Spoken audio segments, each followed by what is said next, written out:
बंगाल पर अंग्रेजों का आधिपत्य। मुगल साम्राज्य के अंतर्गत आने वाले प्रांतों में बंगाल जो था वो सर्वाधिक संपन्न राज्य था। बंगाल जो था वो सर्वाधिक संपन्न राज्य था। मुर्शिद कुली खां स्वतंत्र शासक था, परंतु वह नियमित रूप से मुगल बादशाह को राजस्व भेजता था।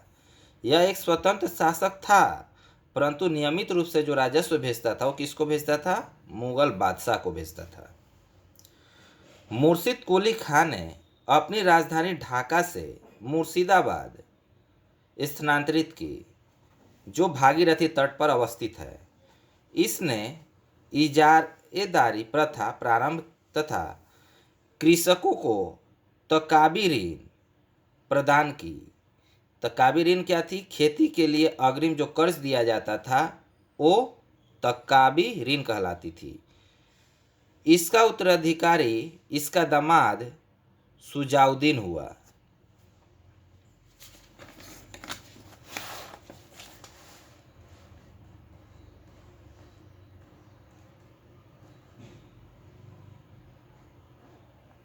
(1740 ईस्वी के गिरिया के युद्ध में सरफराज को मारकर बिहार के सर सूबेदार अलीवर्दी खां बंगाल का नवाब बना। इसने अपने शासनकाल में मुगलों को राजस्व देना बंद कर दिया। इसके शासनकाल में बंगाल इतना समृद्धशाली बन गया कि बंगाल को भारत का स्वर्ग कहा जाने लगा। इसका उत्तराधिकारी दामाद इसका सिराजुद्दौला हुआ, यानी अलीवर्दी खां बंगाल का नवाब बना। इसने बंगाल को बहुत ही समृद्ध बनाया। समृद्ध बनाने के कारण इसे भारत का स्वर्ग कहा जाने लगा बंगाल को। किसके समय? अलीवर्दी खां के समय। उसके बाद इसने अपना उत्तराधिकारी जो बनाया वो किसको बनाया? सिराजुद्दौला को बनाया। बंगाल के जो नवाब हुए वो इस प्रकार थे। मुर्शिद कुली खां, इनका जो शासनकाल था 1713 से 1727 ईस्वी तक था। सुजाउद्दीन 1727 से 1739 ईस्वी तक। सरफराज खां 1739 से 1740 ईस्वी तक। अलीवर्दी खां 1740 से 1756 ईस्वी तक। सिराजुद्दौला बहुत इंपॉर्टेंट है, 1756 से 1757 ईस्वी तक।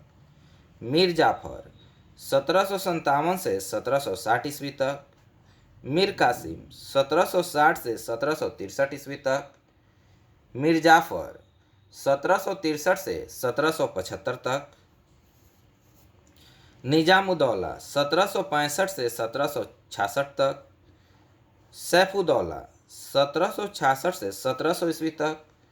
मुबारकुद्दौला 1770 से 1775 ईस्वी तक।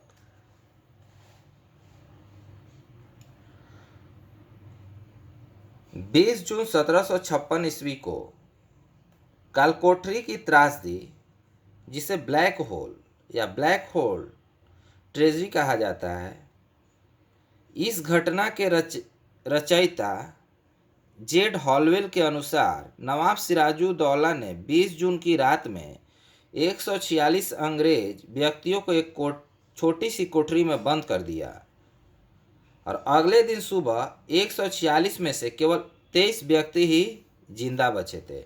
यानी एक कालकोठरी की जो त्रासदी कही जाती है वो यह घटना यह थी कि सिराजुद्दौला ने क्या किया था, कुल 146 अंग्रेजों को एक छोटी सी कोठरी में बंद कर दिया।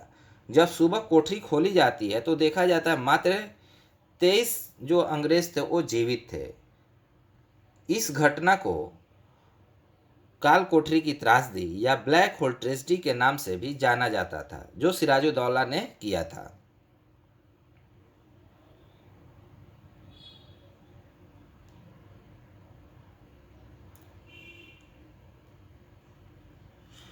प्लासी का युद्ध 23 जून 1757 ईस्वी को अंग्रेजों ने सेनापति रॉबर्ट क्लाइव एवं बंगाल के नवाब सिराजुद्दौला के बीच हुआ,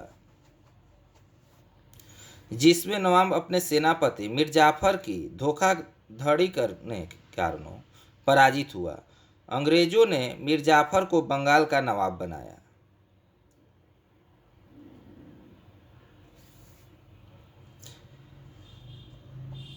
नोट: प्लासी की लड़ाई में मोहनलाल एवं मीर मदान के नेतृत्व में एक छोटी सेना नवाब के वफादार रही।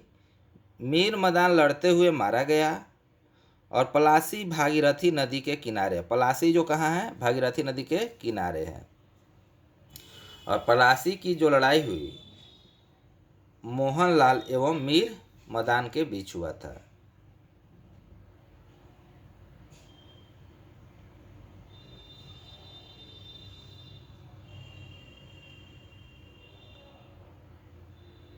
मैंने ये जो थे प्लासी की लड़ाई में मोहनलाल और मीर मदान के नेतृत्व में एक छोटी सेना नवाब के वफादार रही थी। क्लाइव के हाथों की कठपुतली नवाब मीर जाफर को अंग्रेजों ने 1760 ईस्वी में हटाकर उसके दामाद मीर कासिम को बंगाल का नवाब बनाया।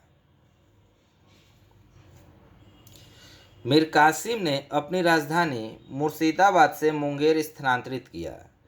मीर कासिम ने राजधानी जो क्या किया, मुर्शिदाबाद से मुंगेर स्थापित किया। नोट: बंगाल की राजधानी को जो क्रम था वो इस प्रकार था: ढाका, मुर्शिदाबाद एवं मुंगेर, यानी पहली बार ढाका, फिर मुर्शिदाबाद और फिर मुंगेर। बक्सर का युद्ध जो 1764 ईस्वी में हुआ था, जो अंग्रेज एवं मीर कासिम के मध्य लड़ा गया, अवध के नवाब सिराजुद्दौला एवं मुगल सम्राट शाह आलम द्वितीय के बीच हुआ था।